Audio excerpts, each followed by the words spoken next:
Welcome, welcome, welcome, and a pleasant afternoon to all persons in the audience and on YouTube. Welcome to the Early Childhood Commission's Professional Development Institute 2024. It is my privilege to take you through our fifth staging of this, our awesome event, where we will be providing you with a wealth of information from interactive workshop sessions from experienced presenters and facilitators. I am Faith Scott, your facilitator for this afternoon, and with me is Alifia Sparks, my co-facilitator and timekeeper.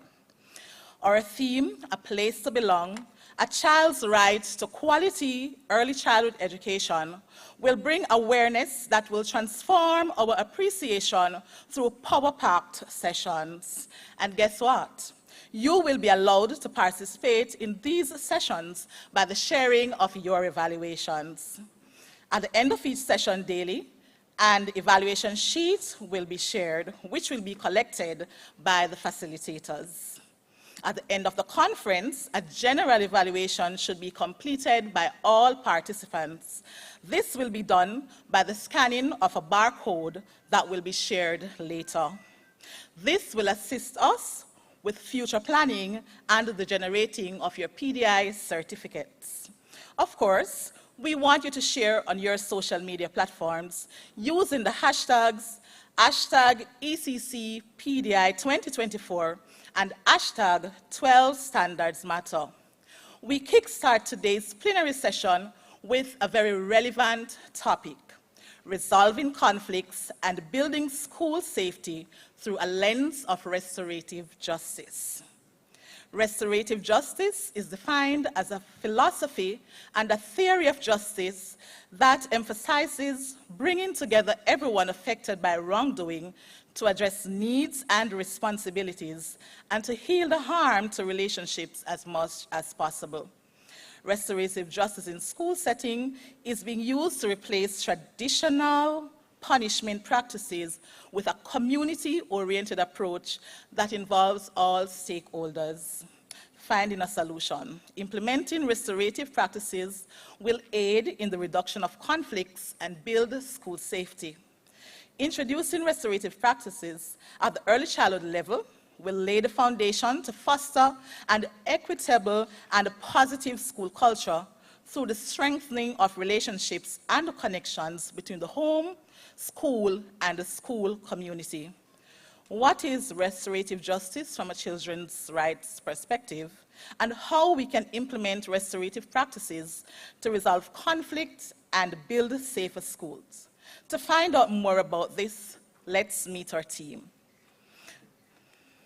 We have our panelists, Ms. Tashana Smith, Parish Restorative Justice Officer, Ms. Kishana Swaby, Educator and Research Consultant and Parent Extraordinaire, Ms. Karine Francis, Acting Community Relations Manager, Mr. Patrick Earl, Dance Development Specialist from the JCDC, and Dr. Warren Thompson, Director of Children and Family Programs at the CPFSA. We have our moderator, Mr. Richard Troop, Director for Safety and Security in the Ministry of Education and Youth, who will guide us through this session through questions and answers. Over to you, Mr. Troop.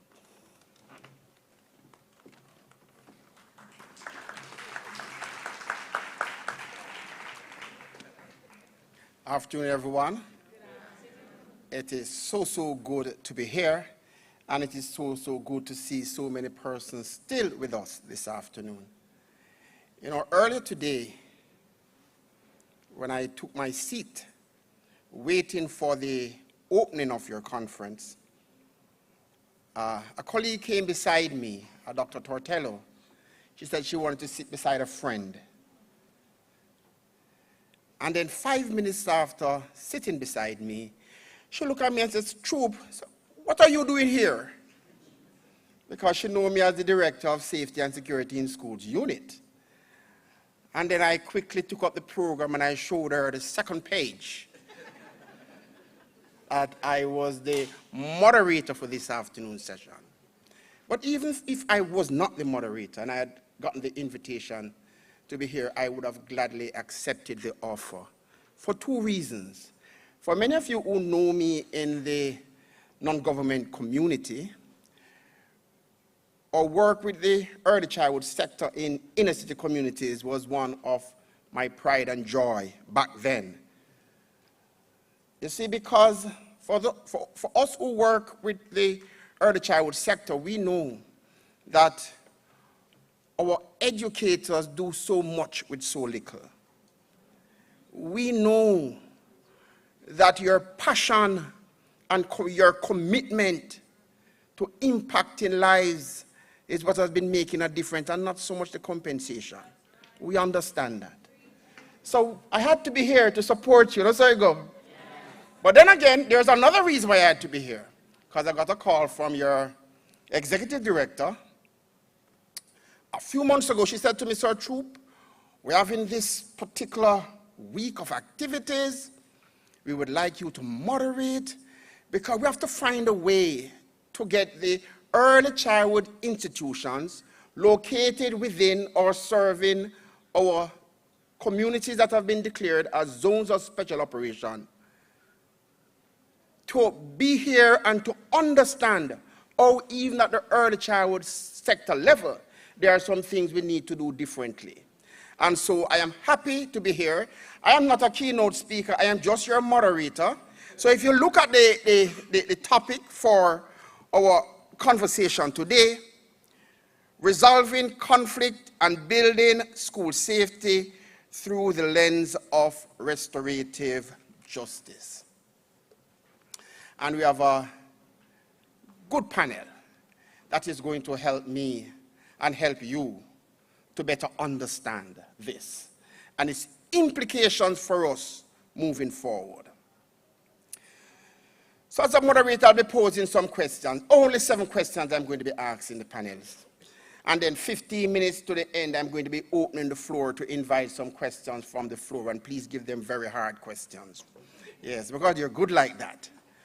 But throughout the day, we have been hearing a lot about children's rights. And I know we are a signatory to the Convention on the Rights of the Child. And so I'm going to start with Dr. Warren Blake. Warren, Jesus, Thompson. You see, I tell them when I'm nervous, I'm glad I'm standing because I can squeeze the podium. Yes, Dr. T, I'm going to start with you.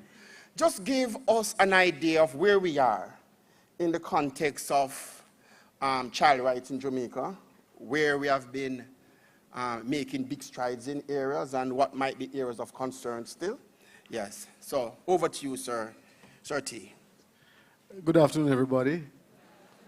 All right, so as Mr. Chupat said earlier, Jamaica ratified the UN Convention on the Rights of the Child in 1991.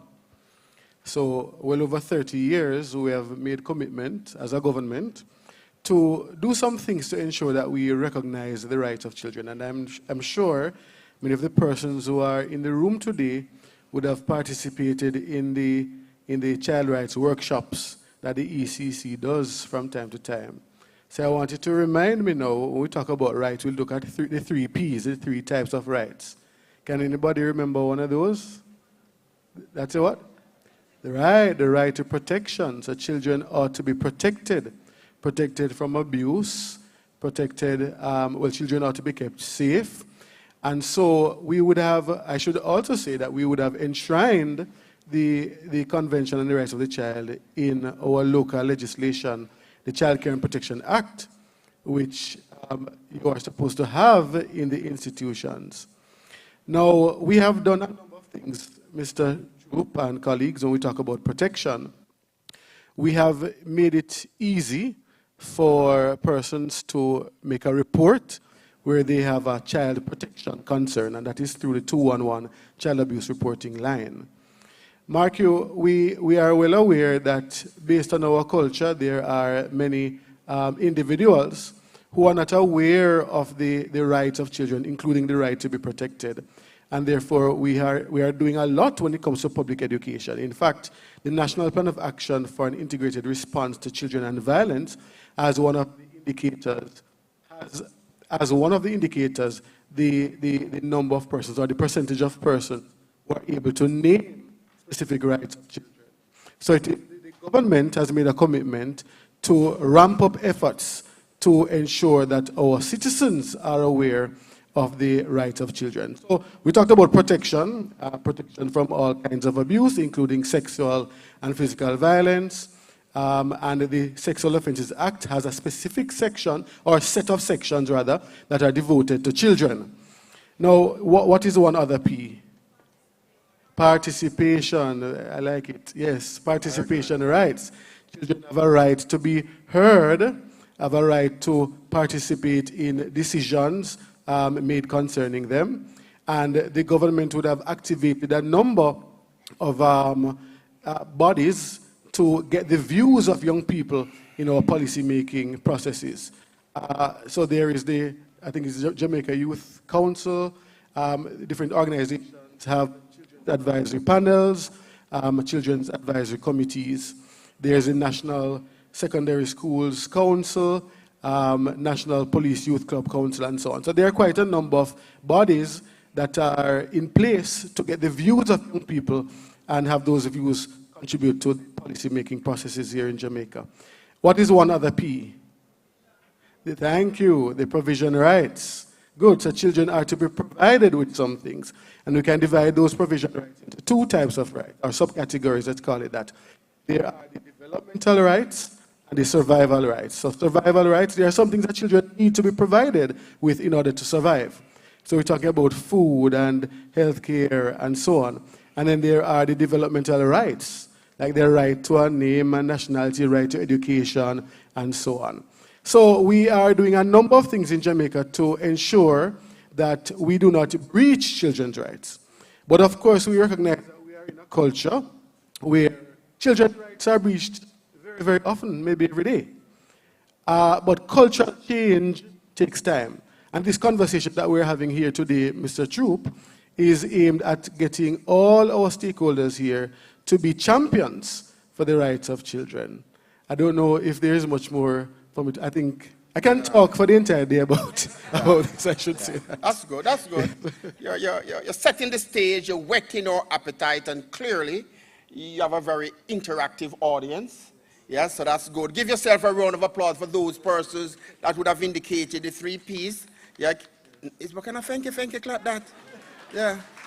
Don't tell me you need the 2 persons earlier to come and let you do the jiggle and the all this. I'm glad they're gone, see. Can I tell you? Can't manage them, you know. Yes. So colleagues, you are early childhood practitioner. This is your sector, but you would have realized in recent time, and not so recent, the videos that you see going around of the fights. Yes?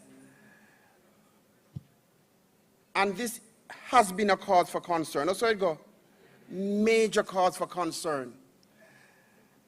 And I always make the point that the violence we're seeing in our public schools, in our education system, is reflective of a violence that we have been coexisting with for a very long time in our families and in our communities. And for somehow we believe we can continue decades after decades to coexist. And that's why as a Ministry of Education, we're happy to hear the Ministry of Justice and its focus on restorative justice. I just want to ask now my expert on the panel here to just say a little bit about what is this, before we look at restorative justice in school and how do we integrate that at the early childhood level, just to give us an idea what restorative justice is and how it looks like at the community level, so that our education practitioners can be aware. Over to you, ma'am. Thank you for that, Mr. Troop. What happened to the mic? Testing 1, 2. Okay, very Most good. definitely. Thank you for that, Sir Troop. I'm the Parish Restorative Justice Officer, and so yes, I work closely with communities, school, and the wider society. And so let's have that breakdown from a macro, a meso, and then a community, individual level. And so with restorative justice, we want to bring the parties involved, whether it is the person who have committed the harm or the one who would have had that harm committed to them. We want to bring them together, have that dialogue, that conversation, and see how best it is that we can resolve those matters in a meaningful, without us having that sense of retaliation and us going for the machete and the guns. And that is what our students would have been seeing at home in the communities that they are in. And what we want to provide is an alternative way of dealing with that matter. And so from a general perspective, what we have is on the community level, we normally have our sensitization that we go into the communities and we talk to parents, teachers, just about everyone who lives in that community. And we provide them with that information that when you come to our centers across the island, you can get that adequate help that you need in resolving that matter. And we do that through our trained facilitators. Now, with those facilitators and bringing persons together with our communities that are involved, or victim or offender, and or community representatives, what we allow for is the victim to have that say, the offender to have that say, and the community on a whole to have that say. Because sometimes when matters, incidents would have taken place, we only believe that it's only the offender or the victim that feels it. But really and truly, if we do believe in a culture where, you know, it takes a village to raise a child and to look out for each other, we know that what we do impact each other. And I was sharing with one of my colleagues that a word that we use in restorative justice is Ubuntu. And it means that I am because you are. So what you do impacts me, and what I do impacts you as well. So on that general perspective, in restorative justice, what we do, we have our intervention and we have our practices. Interventions is when an harm has been committed. The practice is what we want to do before an harm is being committed. And as we're in early childhood session today, we do have a memorandum of understanding that was signed with the Ministry of Education and Youth that allows for us to go into the school and equip not just teachers and students, but we bring along the parents as well, for them to be equipped with skills to de-escalate matters and to offer and to have that space of healing, empathy, dignity, and worth of a person. That's what we want to emulate. If we have that in our community, we have that in our schools, then most definitely the children that are coming up, their innate response is not to harm, but to see how best that dialogue can have to resolve matters. And so therefore, if it is that we offer that principle and those practices within schools where children feel safe to allow for themselves to share their emotions, because a big part of our issues as Jamaican, you know, we're unable to express ourselves.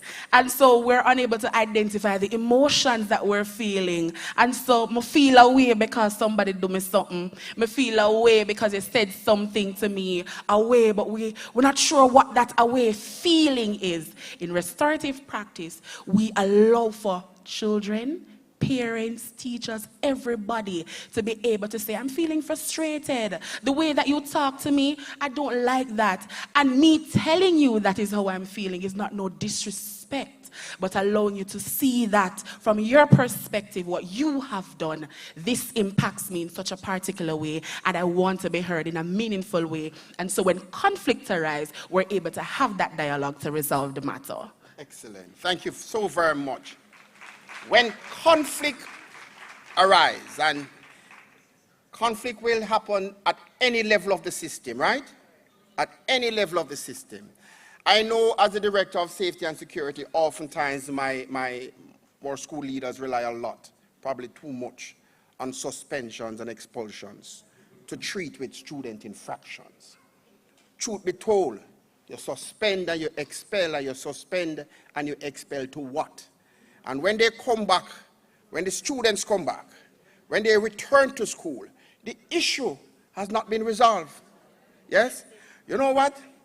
Clearly, restorative justice, restorative practice will require time.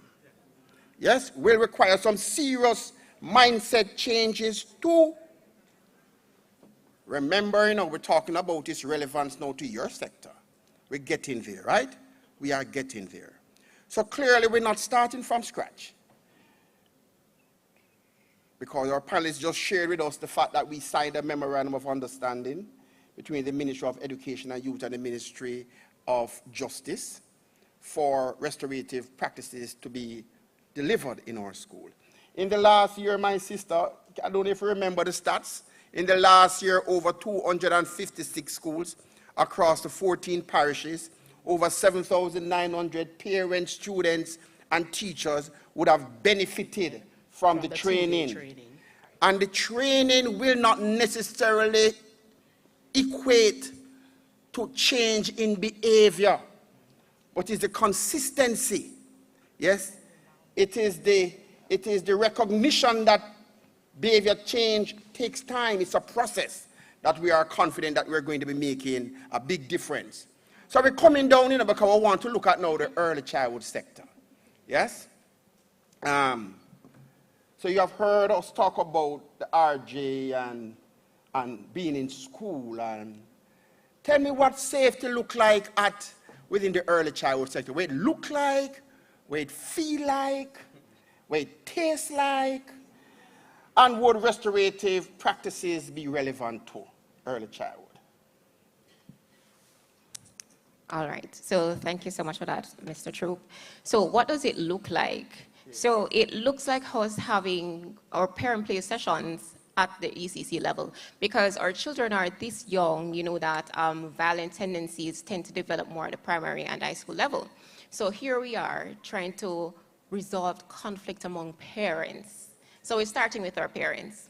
And in this, we are developing meaningful communications between parents and practitioners. So how are they able to communicate with each other? Because at the end of the day, the child will come back and they would say, oh, mommy said this, or teacher said that. Are we offended by that? Right? So we teach self-regulatory behaviors with our parents first, and then these translate in our homes, because we have to have that relationship building. So children, ultimately, they are seeing the behaviors to model. And that is what we want.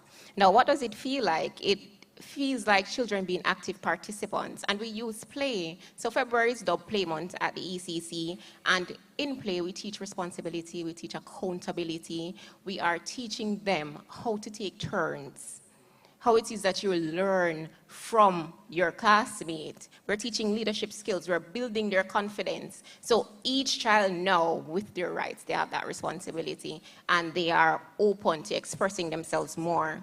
Now, it sounds like affirmative behaviors. So when they do good, we as parents, we need to know, we need to let them know that they would have done good. Same thing for the practitioners. What does it looks like communities coming together. Now, Ms. Smith would have mentioned the village raising the child. At the end of the day, each of us is accountable for every child within our space. Once that child comes within our space, we have that responsibility to care for and protect them. So we are engaged in our community activities. We do community walkthroughs. We are ensuring that each member of a community is aware that our little ones, irrespective, because we're going to say, oh, but the mother is this. At the end of the day, parents can be parents, but we cannot hold our children accountable for the parents' behavior. Excellent. Thank you very much. You're not giving her a round of applause for that? And I know I'm coming to Miss Swaby because I'm introduced as parent extraordinaire. Are you that, Well, my grandmother always said, not the recent grandmother. You have a different kind of grandmother, right? Yeah, you have, in my days, grandmothers were in their 70s and, yeah? And they would have lived a full life. And they want to give back to grandchildren now. And sometimes as parents, we used to quarrel with them, because we say, we never used to get that kind of treatment when we were young. So outcomes is as if they are spoiling our grandchildren now. But we also have to recognize that grandparents have changed. Grandparents in them early 30s now. You can't call them granny a road. Yes? So family dynamics have changed. But we know something that is always true. The home is the first place of influence and learning. And so we could be doing a lot of things in school. But if we're doing it in isolation of parents and the home, then trust me, we're going to be facing some challenges. So Ms. Swaby, over to you, because all the beautiful speaking just now, how would it relate to you? How would, through the lens of restorative practices, that could impact you, your relationship with your children, and other members of your household? By the way, you're following the news? Many times when you look at the kind of serious crimes happening, it is family hurting family. Over land, over people, over other things. But many times it is not strangers. And so our children are also living and experiencing those realities. So the parenting component is critical to this conversation. But over to you, Madam Swaby, as you is the expert. Thank you very much, Mr. Tripp. Good afternoon, everyone. I think it's been such a perfect segue from speaker to speaker as we're able to build on the things that have been said. And for me, I wanted to start off by saying that this discussion about restorative justice in the context of early childhood development, in the context of early childhood education, is inherently one about how we see discipline as the adults in order to help our children learn to be disciplined. And, the latest UNICEF commissioned, PIOJ executed multiple indicator cluster survey for Jamaica showed that we do have more parents who are saying that children do not need to be beaten in order to be disciplined. But we still have a significant number of them who are doing it. So they don't think it's necessary, but we don't think it's necessary, but we still have some people who are saying, but I'm going to do it anyway. And sometimes we know that transitions into some of the institutions, but I know you want me to focus on the home. The truth, too, is that I've never seen teachers and early childhood educators as just persons who deliver lessons. They're extension parents, in the level of impact that an early childhood educator can have on a child's self-concept is very, very significant. And so from parents, just what she said, if the parent can't regulate themselves, you're not going to be able to help a child keep calm. And when we think of restorative justice in the context of early childhood education, we also have to think about children's capacities. The conflicts that will happen in the home, I now have 2 children. If you asked me this last year, I'd have had 1, and so I wouldn't really know anything about the early conflicts. But I have a baby, 9-month-old, and a toddler, 3 years old. And the baby is very sure of herself, I think, at 9 months, and she wants to just grab everything. And my son, who's 3, he is also quite sure of himself. And so when they have conflicts about sharing, that's a standard thing in an early childhood classroom, right?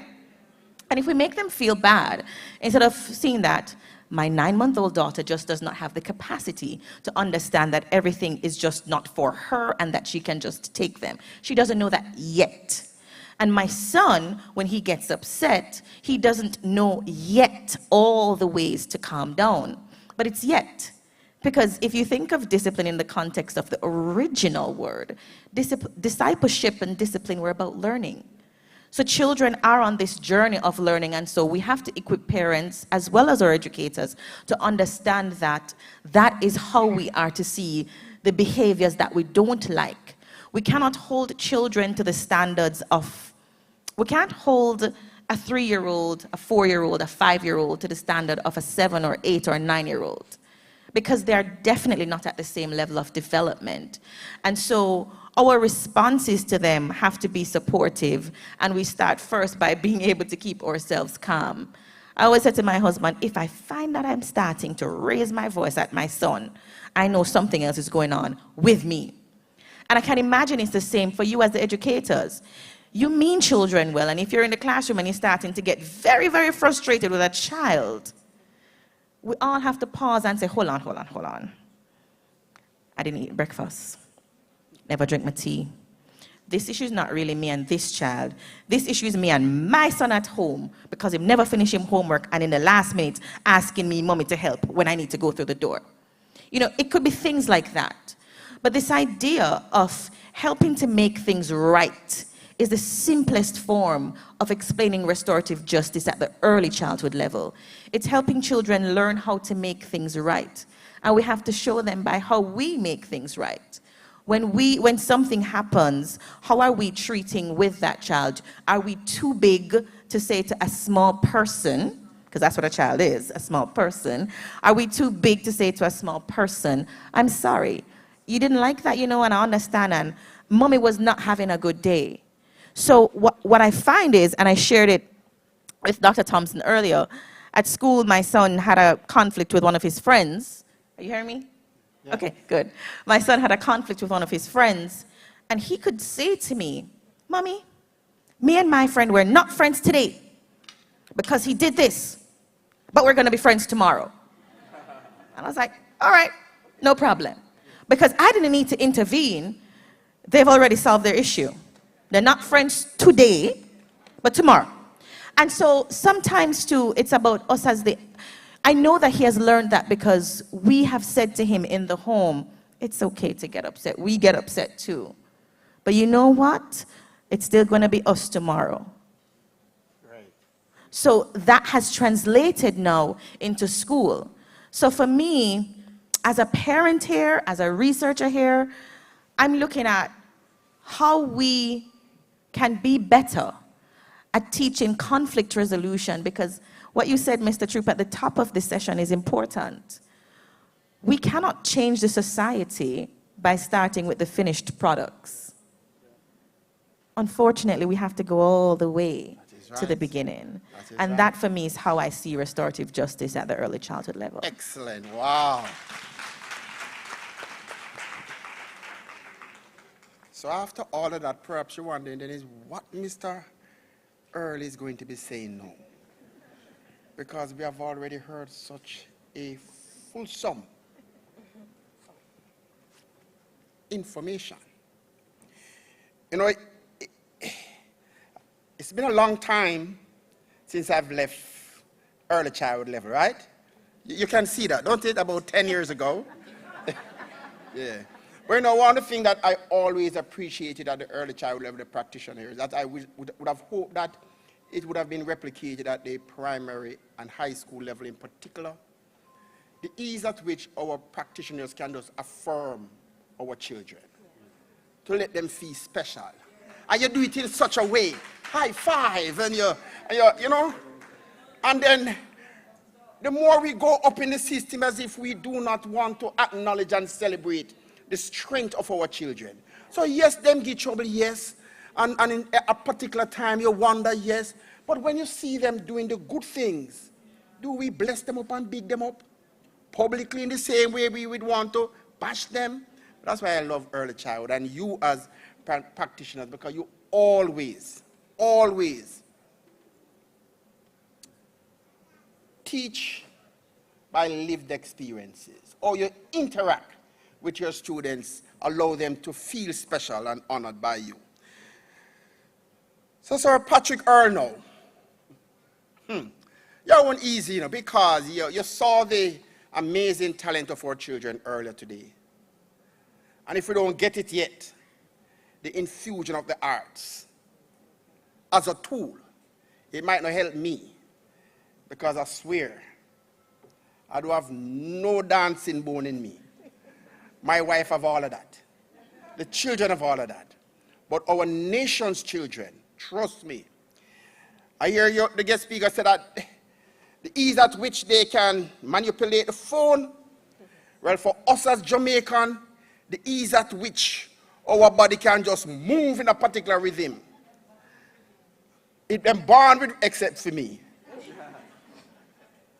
We want to explore Sir Earl because we're bringing to the early childhood sector a concept as important as it is, a concept that will require a particular strategy for it to be infused, because we're talking to babies.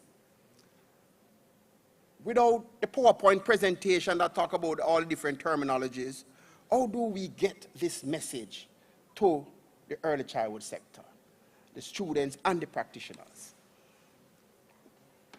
Thank you so much for... Thank you. Yes. Testing 1, 2, 3. I would want to say to you, Mr. Troop, that if I were your teacher way back then, Lord have mercy. my intention as a teacher wouldn't be focused on you being a professional dancer. Is that obvious? So I would never be a professional. But, all right, I'm sorry. But the intention is to give you the opportunity to go through the creative process.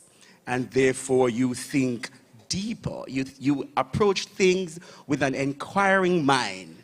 If I do this, what will happen? Is there another option? Is there another way? So when we are using the arts in the early childhood curriculum, we have to be very intentional to its usage. And therefore, if you are teaching creativity, if you are teaching expression, you have to ensure that the activities that you engage in is towards that end. So for example, in our classroom, we will have individuals, they don't have the words to express how they are feeling. And therefore, the arts afford them the opportunity to express how he or she is feeling another way. So for example, we will be engaging some students throughout the week.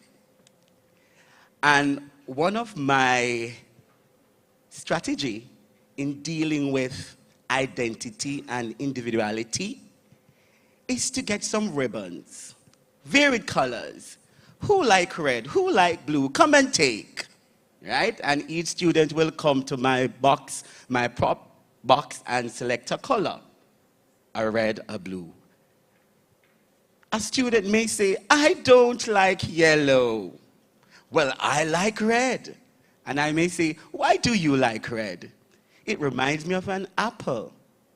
Okay, do you like apple? Yes.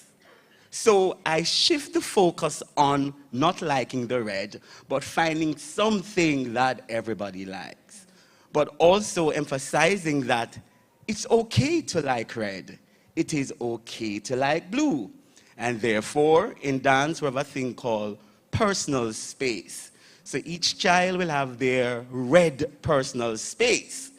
And along the journey of the lesson, I will ask them to change position with another personal space, right? So there, I'm now dealing with belonging, accepting differences.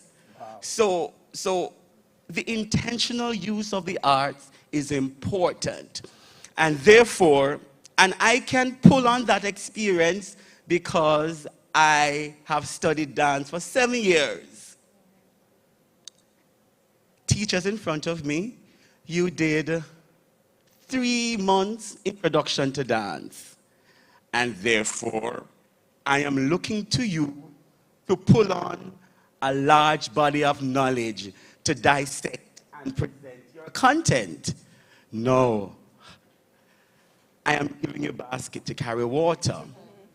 And that is why ECC is critical to your development. We will be having workshops that is centered around the arts modality, track 5. And therefore, we have industry players coming in to teach you modalities in music, modalities in dance, visual arts, so forth and so on. Because if you don't understand the arts content, it will be hard for you to engage the arts in an intentional matter. And therefore, I say to you, you will not learn everything today. So when you hear of a music concert, go to it.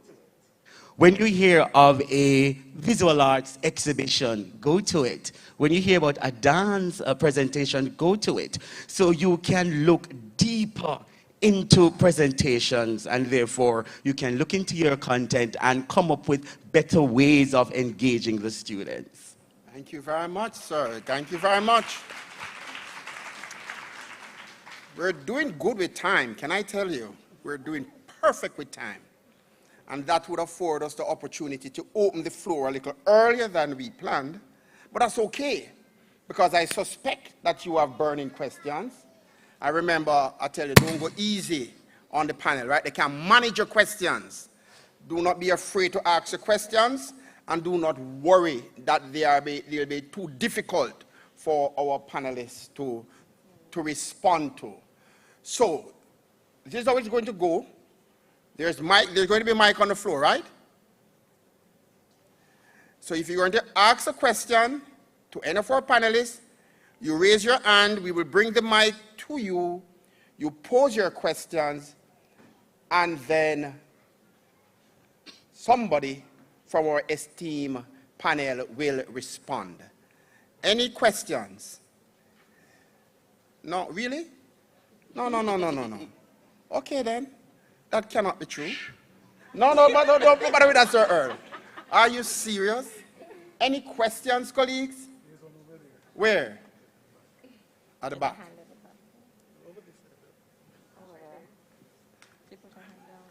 Let me see the hand. Very good, ma'am. The mic work, right? So that you could.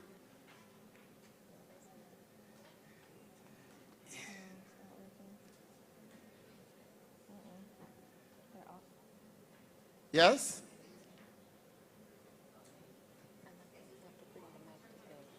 What, the mic not working? Use another one. They used to all be working, you know. Not working. Can we take a mic? All right, we're coming to you, ma'am. At the back. And other persons can think about your questions, yes?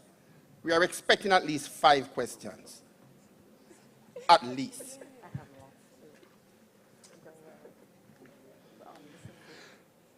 Thank you. Good afternoon, everyone. I'm Sonia Phillipson-Davis from Shortwood Practicing School.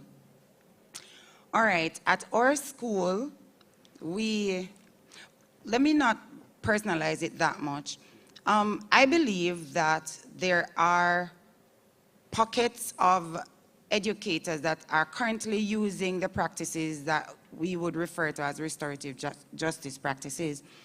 And this is probably why you're not hearing more violent reports in the news, because we are trying to capture and to resolve the issues before they are escalated. Very good.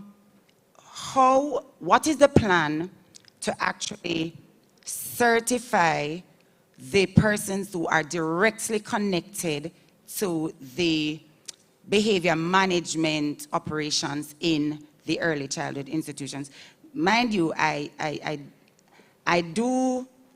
am aware that there is an official training for restorative justice practitioners, but this occurs while educators are on the job. So what is the plan for early childhood educators? I'll take that question. All right, so you did indicate that we do have those practices for teachers and that are currently in school.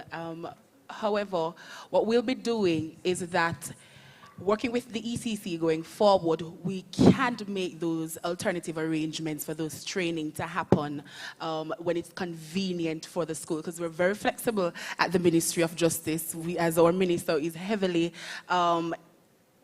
inclusive of every nook and cranny across Jamaica. And so once the institution is ready for us to come in, whether it's a Saturday or a Sunday, we make those provisions to have those training. And when that training has been completed, yes, you are certified as restorative practice trainers within those schools. But we are looking forward to a memorandum of understanding with the ECC, hopefully very soon, so we can streamline and standardize that across every early childhood education institution in Jamaica. Excellent. Thank you so very much.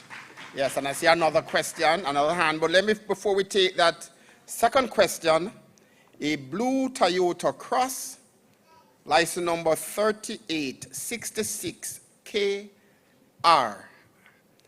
You need to go to the front. You need to be, that's you, ma'am? No, not you. Can we, that person inside this room? You know, one day I'm coming. One day I was at a theater, and they called out a number. Hey. I said, BMW. License plate number, bam, bam, bam. The amount of persons get up. I just use the chance to get up and go to the bathroom same time, you know, but everybody wants to be associated with the car. So, blue Toyota Cross 3866KR, you're being asked to go to the front. There's a particular matter that you need to attend to. Yes, ma'am. Good afternoon, everyone. I am Sophia McCain, a dance educator, and I'll be working with the children in track 5B, right? So we're dealing with the kids in that track, right? But maybe I should stand. My question is, we talk about restorative justice and if something big happens and we need to come together and resolve. But I've had an experience recently, and it's regarding when there are either microaggressions or I don't feel adults do well with feeling some type of way and being able to go to someone to say, hey, something is off. Did I do something? Is something wrong? And I feel like before it even becomes, there could be no quarrel, there could have been nothing, but you sense that there's a difference in how we are relating, but each person is waiting on the next person to approach the issue, and then eventually we just not deal with that person there. And we can't go back to why we stop talking, why we stop dealing. And I don't know how that, it would be interesting to find out how that works with children, because children are generally say or feel and, act out. But that could also be something that children could learn from adults, which is not a positive. So as you said, us modeling restorative justice, even before it becomes that big term of there's a conflict, what are the tools being used for adults to, I think it was said already, to stop and realize, why do I feel this way? What had happened? What was the conversation? And going back to resolving that, because the passive-aggressive type of the way your body reacts when you see the person, the turn off the TV when that one come on, children are around. And so, they might not be able to process it, but then certain things will show up later. So I wanted us to maybe touch on. So we're going to take that 1 second before you take it. It don't have to be big. Any type of conflict. But sometimes not even acknowledged conflict. I think that's... agree. And another thing about early childhood that I learned from years ago, one of the challenging time to manage parents is when them come sports day. Poopa Jesus, you think that it's them running, and the position where the child is placed is a reflection of the family, and how the parent rough up the child. And so you understand the dynamics of the sector. So, Madam Swaby, over to you, ma'am. Thank you. I think that's such a good question. And one of the challenges with talking about conflict is that we've made it such a bad word. I think we need to just demystify it. Conflict is a part of life. We're always going to have conflicts. Just by virtue of being. Conflict is really a disagreement. And there are many ways we can resolve that disagreement. I'm a debater, so I'm going to want to talk, right? Somebody else might say, okay, but I need to calm down first, okay? So the first thing is, would I want to draw something, cry, whatever it is. But most of us need to just demystify conflict and not make it a bad thing. Are you having, and that might start from educators using that word in front of the children. So they don't want to share. Oh, you guys are having a conflict. It's not a bad thing. It's just a conflict. It's just a disagreement. And then my personality always, I am not conflict avoidant, right? Because I believe in resolving the things and talking through them. But that is, I guess, years of practice. But there's something you said which I want to talk about too in the response. And it is, when we have children, it's important that we get them to know what the emotions feel like in their bodies, right? There's a series of books that my son has from this company called Love Every, and they deal with big feelings. There's a whole play kit from them that's only focused on big feelings. So it comes with these little things, these wooden things that show the different, at least 6 feelings. And sometimes when he's upset, he goes and takes up the one that he wants. To say, I'm angry with you because so-and-so, and I'm feeling frustrated because, but that is not something that happens by chance. It happens by, as parents, creating the space for him to have big feelings. As teachers, creating the space for people with little bodies to have big feelings. But remembering that they don't quite know what to do with it all the time. So if it comes out as a slap, it was just a big feeling that they didn't quite know where to place. So what can we do with our hands next time? Instead of making the thing bad, you are experts at diversion. So what can you do with your hands next time?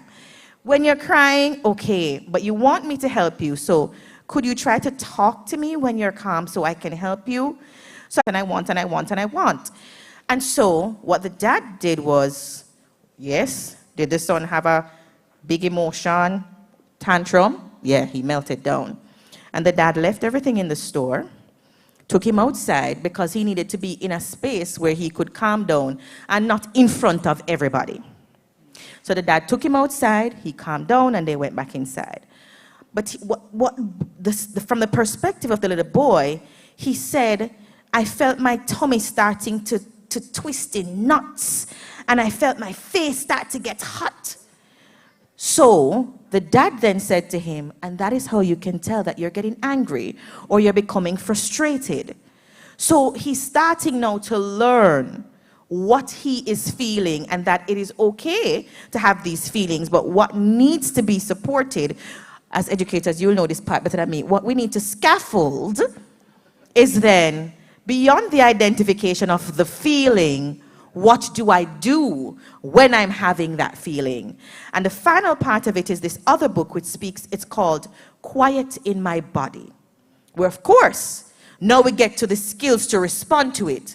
So there's a child who gets upset because he can't wear what he wants to wear because the mom says the weather is not right for that. And he gets upset and he talks about what he feels in his body. And then the mom could say, okay, but what do we do now? We try to get quiet in our body. So she's like, well, let's lay on the floor. Take a deep, put your hand on your belly, feel it rise, and get to calm down. So there's the internal conflict that that child was having. And then the child was supported to navigate through it. So I can understand too that it can be quite difficult in a classroom with 15, 16, 20, 25 children to take everybody outside. It can. Because there are always skirmishes, because there are small people who with big feelings.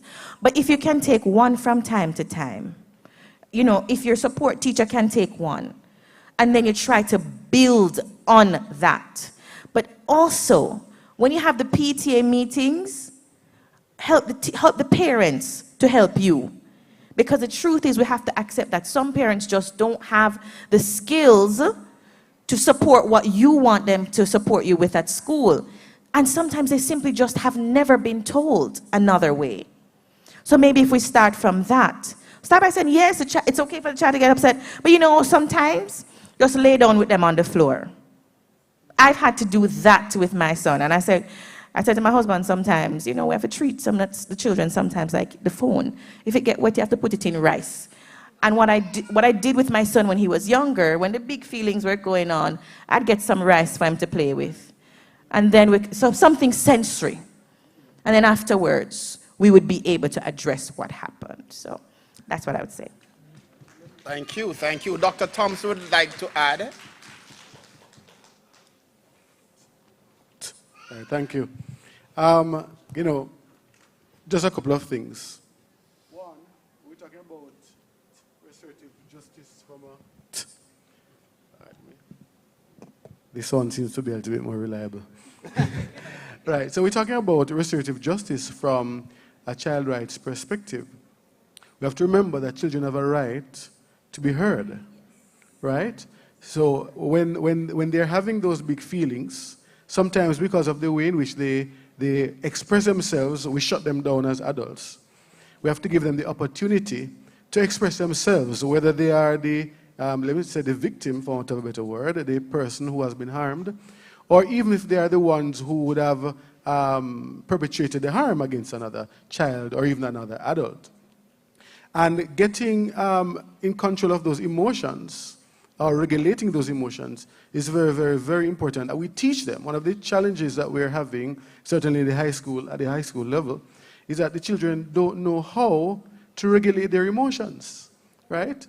And I have young children too, but they used to watch this video with a boy who was running away from his emotions.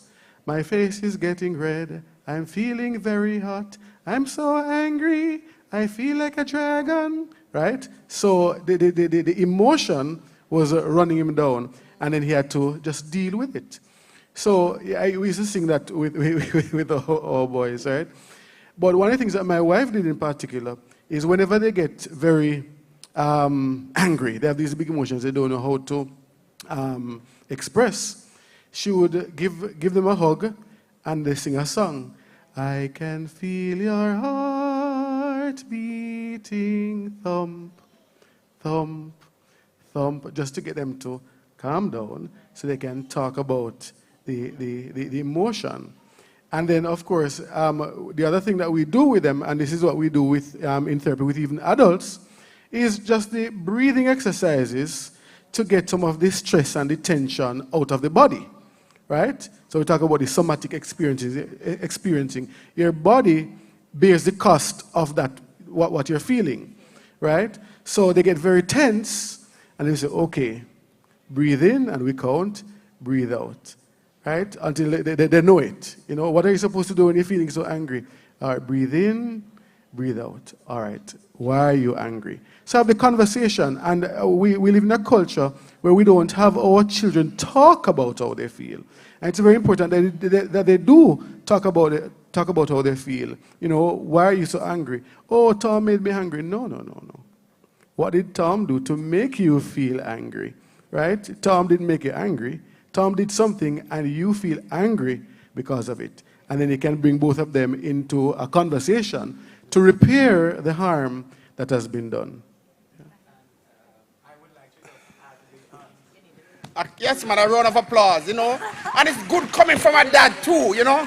Sometimes we see fathers as the disciplinarian, those who are still present in the womb. It's good to see a dad that can connect to context like that. Give him a round of applause. And Sir Patrick wants to chip in now. Yes, sir. Yeah, and just looking at it from the arts perspective. So that song that you sang just now, if you check the chords, you would realize it's some minor chords on the black note on the piano. And when you use some sharps, the fifth, it smooths the spirit. It's calmed the spirit down. In dance, we have a thinking that we call feeling response, right? How does the movement looks like, you know? And therefore, through repetition, we add counts to it. And then now the student is able to present that movement sequence to the class. And because we would have created a non-judgmental environment, we can talk about it. We can talk about it. Excellent. Can I put what, you want another thought? You see what you trigger, ma'am? Yes. I'm just adding that with that question, in restorative practices that we do have in the schools on the 1 and 2, the 2-day training, it speaks specifically to allowing for that safe space to be building and for persons to express their emotions and giving you the tools that you need to address that harm.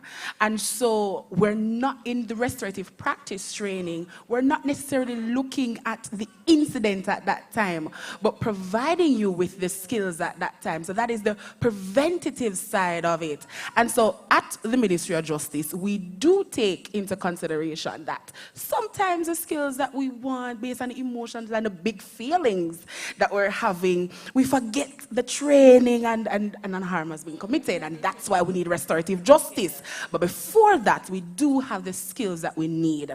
And what we're doing is we're ensuring that the teachers, the parents, and that is why it is important that soon and very soon we have a conversation with ECC to ensure that we have those trainings with probably the parents alone, with the teachers alone, so that when the students come into the school environment and they have that safe space, when they go home as well and expressing that feeling, they can have that safe space as well. Because we don't want that sort of disconnect when the teachers are giving them the space to share and to have those feelings, and when they go home and have the big feelings, it triggers. Because, to be honest, we all know that we have a lot of single parent household in Jamaica, and so they don't have the time to sit down as well to address the big feelings.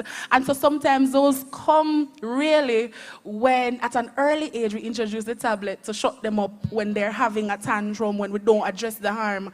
And so when they get to another stage of this, to ensure the development, and to have that conflict resolution, they are in a self-gratification feeling stage, because when they have those big feelings and it's not addressed properly, we give them something that is nice. So when they have those conflicts, they're expecting something that is nice as well. And so we want to be able to provide the skills for the parents, the teachers, the community, everybody, so everybody is on the same page in ensuring that that conflict has been resolved. Excellent, excellent. And we still have 10 minutes to go for some few more questions, but I'd like to begin with a little confession. Because, you know, children have them feelings, right? And them up in them feelings. And I swear when my children, my 2 children were much younger, I thought there was a conspiracy between their mom and them and me. Because I was the one that was tasked to do groceries. And there's a conspiracy theory with children and supermarket. Because they don't put the thing that the children need, or the thing that they need, on the shelf that they would not see. They put it down to the ground. And these children know where to find everything. And when you try to be dad and you said, no, son, we're only coming here to get X or Y. Okay, daddy. They say, okay, daddy, because they want to come. But when they reach a store, different minds. And then no. They kind of put the things in the trolley. You don't see it. And when you reach up by to the cashier, right, you see them take it out. Look here. And they make sure that we join a line with other people behind us. So when they take it out and put it on the counter, and as a man, no, you don't really want to say no at that stage. You understand? Yeah. Or when you give them the look, they're not looking on you. Yeah. So it's a constant. So you know what I had to do, dad and parents, when they reach a particular age where they understand money. Yeah. But just give them the money and give her the money. And say, daughter, you have $300, and son, you have X dollars. You can buy what you want. And then it worked for a couple of times, and then they give it back to me and say, Daddy, it can't work. $300 can't buy nothing, you buy. So I say, all right, you stay at home now. You reach a stage, you can stay at home. But thank you so very much. Children are smart, yes? And you really have to negotiate with them for them to understand, yes, the realities of life, because they're just at a particular stage where we are not at. Other questions? Okay, that would be me. That was you. Ooh. Yes, I'm here. I'm sorry. Very good conversation. My name is Antoinette Cowan, and I'm visiting from Grand Cayman. But I am a product of the soil, born and bred Jamaican. That is right. And also a product of the arts. So my question is to Mr. Patrick or anybody else who'd like to respond. As I think about the arts, I'm thinking of the arts in a practical and an appropriate way for children to even build those skills for restorative practices and restorative justice. I remember myself being on the stage, being at JCDC, and I'm remembering building resilience, the confidence, the partnership, you know, that teamwork, self-regulation. When your dance teacher says that you have to point the leg backward and you have to be still for that length of time, you're building that. And so I really do think that the arts, the creative arts, is a very effective tool in helping our young children because it works on the entire system. Just now when you started singing, sir, I just felt a calm in my spirit because, of course, we know that the music, it calms the entire body down. In the arts, we know that it's true. We know that if you are not together in spirit, that synergy and that energy on stage, the production is not going to go well. So you have to make right before you actually go on stage. So the arts is that tool, I believe, that still holds the capacity to ensure that we are giving our young children, because they love the dancing and the drama and the poetry and the rhythm of the drum and the sound and all of that, the ability to express themselves. So I want you to say more on that, Mr. Earl.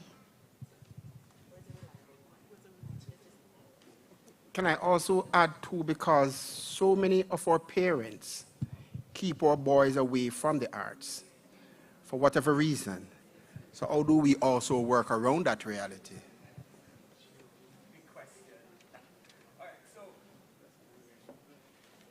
So I stated at the beginning that we have to approach the use of the arts intentionally, right? And therefore, the arts affords the students to be disciplined, yes? To be expressive, yes? To be creative. And therefore, in the context of the JCDC competition, we have 3 levels. We have parish auditions, we have in the month of February, then we have parish finals in the month of ending of March, and then we have national finals in April. But prior to that, the teachers would have been in a rehearsal mode, and therefore that is the resilience you're talking about. And you need to arrive for rehearsal at a certain time. And you are in a particular choreography. But guess what? There is an understudy. And if you don't come to rehearsal, you're going to miss your spot. So there's a sense of accountability and responsibility. You have to remember the choreography. That is your responsibility. And because the dance is centered in a community, good, you are dancing with 16 dancers on stage. You must know your blocking. You must stay in position. Now reflect for me. The dancers, they were on this. This stage is small, right? So at national finals, the stage is as 3 times this. But those baby, they had the capacity to navigate, to reshape what the space is now in this context. That is beautiful. That is beautiful because when you are doing your blocking, you are teaching relationship and position. Where are you on stage? And therefore, in a new environment, you have the ability to reshape and to rethink. Now, when you put such a student in a conflict experience, that student is, while listening, while understanding the conflict, they are navigating and they are reshaping. So their thinking process would have engaged in the art, and therefore there is a transference of learning in this context. So far above the national goal that they are vying for, my daughter, she's 8, right? And she's entering JCDC for the first time. So Daddy's preparing her. Catherine, you know, you may get a bronze, you may get a silver, you may get a gold, you know, but don't mind. You know, you enjoy the process. I was there with you at rehearsal. And silence, silence, silence. I was driving. Daddy, the process is just as important as the end. Right? And then I was intrigued. So I reached out to the teacher. The teacher said, they knew, everybody knows the choreography. But a week to the showcasing, each child knew who was in what. And therefore, they were playing, they were inquiring, okay, I must be in the dance, so I'm going to learn. So they're always at the edge and they're always thinking. So not because they are doing the same dance over and over and over again, there is an additional target. I want to be in the choreography, so I must be A1 at all times. Now, for those students who haven't reached that pinnacle to enter the competition, guess what the school does? In December, there is a Christmas concert. So everybody gets to perform. So we're not leaving out anybody. Yes, so we're building resilience, we're building discipline, we're building community when we use a process like that. Sad to say, in some schools, dance is an extracurricular activity, right? And not everybody engage the arts. So what am I saying now? Dance must be a part of the formal curriculum, right? Though they play, though you use music, yes, there must be a space for the arts, and it is a subject, and it is done by specialists. Yeah, excellent. All One right, quick so thing from me. One second, don't answer yet. I'm going to give my panel an instruction. You're going to use your last minute to just make a closing statement. Yeah, so whatever you're going to say, you're going to do in 1 minute. Give everybody the chance to speak for. Sir Earl, you spoke for your 1 minute. Yeah, Bob, but you will speak Swaby, and then others to follow. I'm going to observe the instructions. Thank you. But I wanted to respond to that point about the arts too, just extending what Mr. Earl has said, that it also includes a simple activity like coloring if you get happy or if you're sad. Sometimes you need to color it out, or if you have chalk, you go outside and you chalk it out on the ground. I think as early as that, we start to let children know about the importance of the arts. And there's so much that we do with music to help children navigate the feelings, and I think we need to be very intentional and deliberate about that. And in my final 30 seconds, thank you, Mr. Troop, I just want to say, change starts with one person choosing to do things differently. And that's the message I would hope that as early childhood educators, you get to share with the parents who work with you, that you can come from a home where beating is the norm. You can come from a home where shouting and name-calling of the children is the norm. But if you as the parent decides to do something differently, you can automatically interrupt that cycle. Because I open my mouth sometimes and hear my mother come out of me. And so, it's positive, guys, it's positive. And so, if you want your parents to know that whenever their children open their mouths, the parent is coming out of them. If the child is cursing expletives at school, etc., you don't have to look far. You know. So you can say to the parent, and you yourselves as teachers, I hear my son come home and he reflects what his teachers are saying to him. So if you also as teachers decide to be interrupters, it can make an absolute difference for that one child, for all the children in your class, and for entire communities. Thank you. Yes, Ms. Francis. Yes, all right. So we know that schools are critical socialization elements in a child's development, and we are taking them not just from the physical, but emotional, the mental, correcting all those behaviors. And one thing I'd want to look at is that in our classrooms now, we have the emotion charts, right? So this is something that we are practicing Also, I would say that early childhood educators, they are the most creative. We look at transition songs. We look at creating a song or a dance or a move for each activity. And this is something special that we have. It's just a pity that it's not fully developed. But as you said, they would have only had 3 months in this particular area. So now to transform it into the education curriculum is something that we'll definitely need to be looking at more. Thank you, ma'am. All right, so my final words here today, I'll leave you with a quote as well. And it states, there is nothing wrong with Jamaica that cannot be fixed with what is right with Jamaica. There's nothing wrong in our schools that cannot be fixed with what is right in our schools.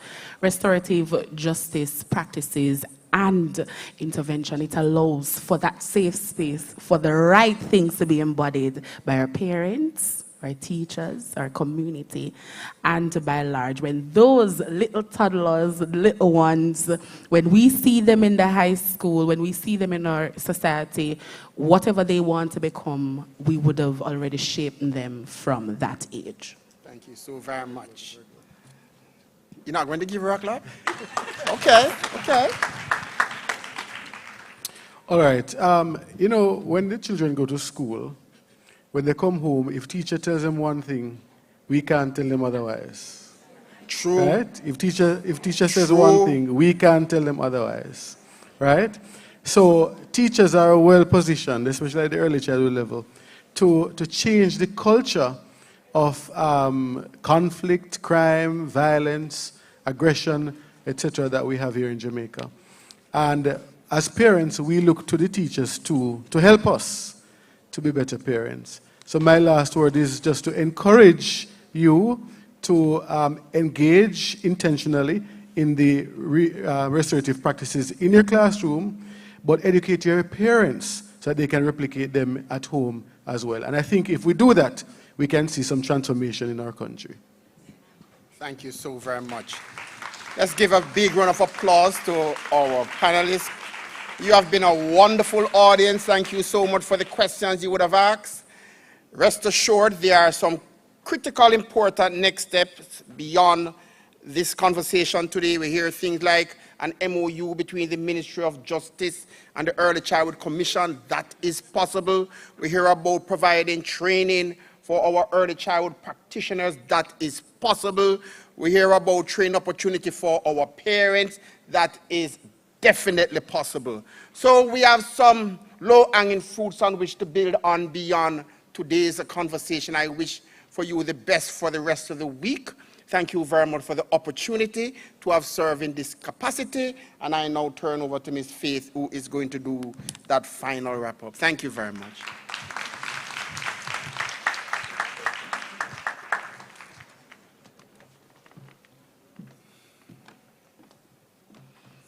Very intriguing session, wasn't it? Thank you to our moderator and his team for such. As I looked around, I could see that we were all so engaged. We could identify with many things that were said in the conversation.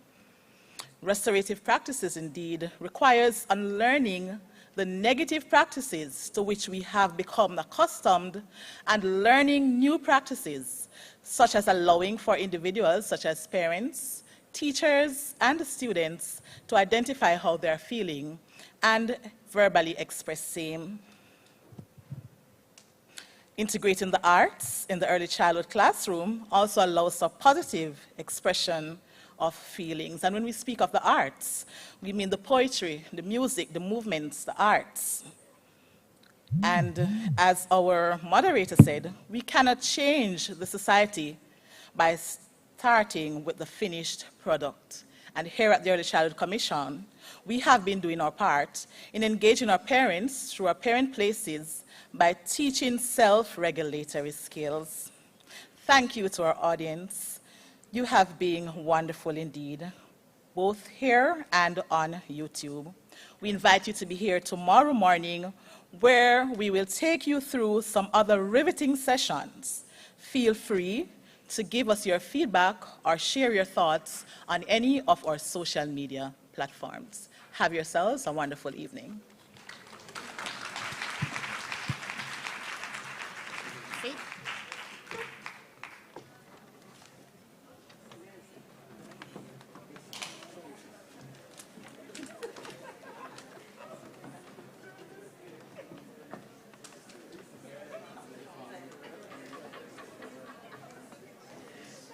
You